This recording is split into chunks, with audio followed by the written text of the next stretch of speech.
Leatherback Brewing Company is founded out of a desire to celebrate the life and culture of the Caribbean, and we are very much aligned with making sure that our brand identifies local ingredients and products that can be experimented with and then brought to market.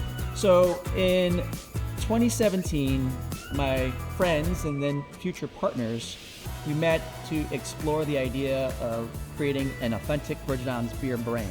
We want to be a full-service brewery, providing draft services, deliveries, kegs, as well as canned and packaged products. So we felt like there was a desire for there to be a legitimate Virgin Islands beer brand. My partner Packy Gilbert and I quit our day jobs in summer of 2017 and became construction managers and basically did our own construction of our first brewery. Of course, as you know, in 2017, the very next month we had 2 Category 5 hurricanes. So we actually lost our contractors following the hurricanes, and having invested so much personal savings into this business, we knew that we had to make it work. And so out of sheer handiness and out of sheer desire to make this business work and thrive, we set out to build this place literally by our own hand.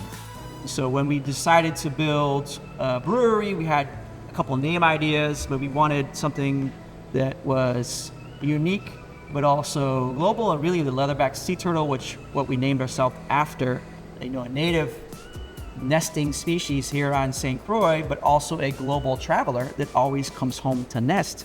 That really resonated with us in terms of what it's like to be a Caribbean person, proud of your roots and always wanting to come home, but also needing to get off the island and experience life in other parts of the world for a time to come back and really apply yourself in a very positive and beneficial way.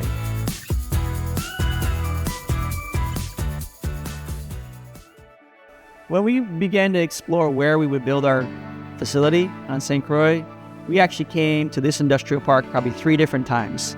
Super important though is the location. Like, we bring in large containers and we ship out large containers. So being able to get trucks, tractor trailers in and out of here and down to the port with ease is really important. Because beer is made with cold weather crops, those have to be imported. So we knew we had to be in some type of tax reduction zone, tax incentive zone or something to be more competitive.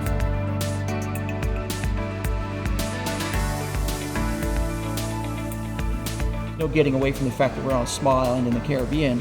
So as we enter markets that have a much less shipping challenges or costs, we have to have better cost advantages in certain areas. So that the benefits program is important for that aspect.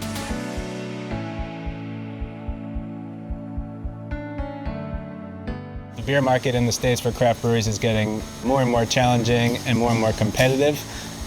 When I started almost 20 years ago, there was room for everybody and everyone helped each other out. Now it's a lot more cutthroat, but coming here, it's wide open, so it takes a little bit of stress off there that we just get to focus on making the best product possible. We don't have to make the coolest, newest, fanciest thing. We just have to make good tasting beer.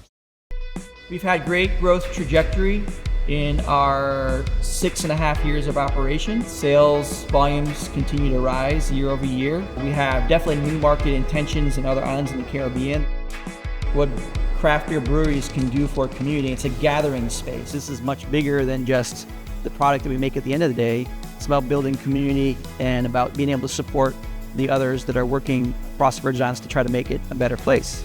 We really do work as a team. Everyone's voice is heard. Every day is a new challenge, but we approach it together and try and figure it out together.